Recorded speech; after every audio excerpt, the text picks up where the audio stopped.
ഹംപിയിൽ വന്ന് ഇന്നേക്ക് 3-ാം ദിവസം. ഇന്നും സൺറൈസ് ഇല്ല പതിവ് പോലെ. സൺറൈസ് ഇല്ലെങ്കിലും ഹംപീൻ്റെ ഒരു 360 വ്യൂ കാണാൻ മാതംഗ ഹില്ലിൻ്റെ മേളിലൊന്ന് കയറാൻ നിർത്തി. മാതംഗ ഹിൽ അഞ്ചനാദ്രി ഹില്ല് പോലെ കുറച്ച് സേഫ്റ്റി സ്റ്റെപ്സ് ഒന്നല്ല ഉള്ളത്. കുറച്ച് റിസ്ക്കാണ്, കുറച്ച് പാടാണ്. പിന്നെ ഇവിടുന്ന് താഴോട്ട് നോക്കി കഴിഞ്ഞാൽ വിരപക്ഷ ടെമ്പിൾ നമുക്ക് കാണാം വൃത്തിയായിട്ട്.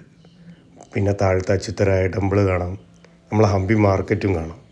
പിന്നെ തുംഗഭദ്ര റിവറിൻ്റെ കുറച്ച് ഭാഗങ്ങളും കാണാം. ഇതിൻ്റെ ടോപ്പിൽ ഭയങ്കര കാറ്റായിരിക്കും. ഒരു വൈറ്റ് ബോർഡർ ഇങ്ങനെ വരച്ചിട്ടുണ്ടാവും. നമ്മൾ അതിൻ്റെ അപ്പുറം പോരുതെന്നാണ് അതിൻ്റെ അർത്ഥം, ആ വൈറ്റ് ബോർഡറിൻ്റെ അർത്ഥം. ഇവിടുന്ന് ഞങ്ങളിത് കഴിഞ്ഞ് നേരെ താഴോട്ടിറങ്ങി. ഒരു ജയൻറ്റ് നന്ദി ഉണ്ട് അവിടെ, അതൊന്ന് പോയി കണ്ട്. മത്തങ്ങായിൽ കയറുന്നതിൻ്റെ തൊട്ടടുത്ത് തന്നെ അത് കയറി കണ്ട് അതിന്ന് കുറച്ചും കൂടി മുന്നോട്ട് നടന്നാലാണ് നമുക്ക് അച്യുതരായ ടെമ്പിൾ കാണാൻ പറ്റുക. അതും ഒന്ന് കുറച്ച് നേരം കണ്ട് 2-3 ഫോട്ടോ എടുത്ത് നമ്മൾ വീരപക്ഷ ടെമ്പിളിൽ ഒന്നും കൂടി കയറി. വീരപക്ഷ ടെമ്പിളിൻ്റെ ഉള്ളിലാണ് നമ്മളെ പിൻഹോൾ എഫക്റ്റ് കണ്ടുപിടിക്കണേക്കാൾ മുന്നേ ഉള്ള ഈ പരിപാടി വരെ ചെയ്ത് വെച്ചത്. പുറത്ത് സൂര്യനില്ലാത്തതുകൊണ്ട് റിഫ്ലക്ഷൻ കാണുമെന്നുള്ളൊരു ഡൗട്ട് ഉണ്ടായിരുന്നു.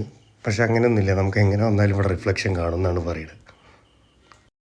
അത് കഴിഞ്ഞ് അമ്പലത്തിലൊക്കെ ഒന്ന് തൊഴുത് കുറച്ച് വരാന്തയിൽ കൂടെ അങ്ങോട്ടും ഇങ്ങോട്ടൊക്കെ നടന്ന് ഒരു ആനേൻ്റെ അടുത്ത് നിന്ന് അനുഗ്രഹമൊക്കെ വാങ്ങി ഞങ്ങൾ മെല്ലെ ഹംപിനോട് ടാറ്റ് പറഞ്ഞു.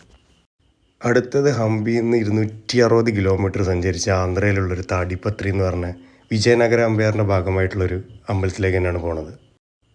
ആന്ധ്ര റോഡ് കയറി തുടങ്ങിയാൽ പിന്നെ ഭയങ്കര സുഖമായിട്ട് വണ്ടി ഓടിക്കാം. നമുക്ക് വലിയ ബുദ്ധിമുട്ടുകളൊന്നുമില്ല. ഇടയ്ക്ക് റോഡിൽ ഈ ട്രാൻസ്ജെൻഡേഴ്സിൻ്റെ വക കൈ കാണിക്കലും പൈസ വാങ്ങലും അങ്ങനത്തെ ഒരു ചെറിയ ബുദ്ധിമുട്ടുണ്ട്. അങ്ങനെ ഒരു 4 മണി 4:30 ആകുമ്പോൾ ഞങ്ങൾ താടിപ്പത്രിയിലെത്തി.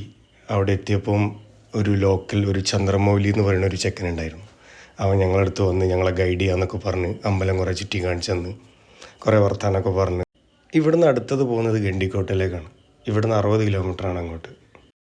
ഗണ്ടിക്കോട്ടെ ഞങ്ങൾ ടെൻ്റ് അടിച്ച് നിൽക്കാനായിരുന്നു പ്ലാൻ. അപ്പോൾ അവിടെ ചോദിച്ചപ്പോൾ അവർ പറഞ്ഞ് ഇത് ഓഫ് സീസണാണ്, അവിടെ ആരും ഉണ്ടാവില്ല, നിങ്ങൾ തന്നെ ഉണ്ടാവുള്ളൂ അതിൻ്റെ മേലെ. അപ്പോൾ അതുകൊണ്ട് ടെൻ്റ് അടിക്കണം, അത്ര സേഫ് അല്ല എന്ന് പറഞ്ഞവർ.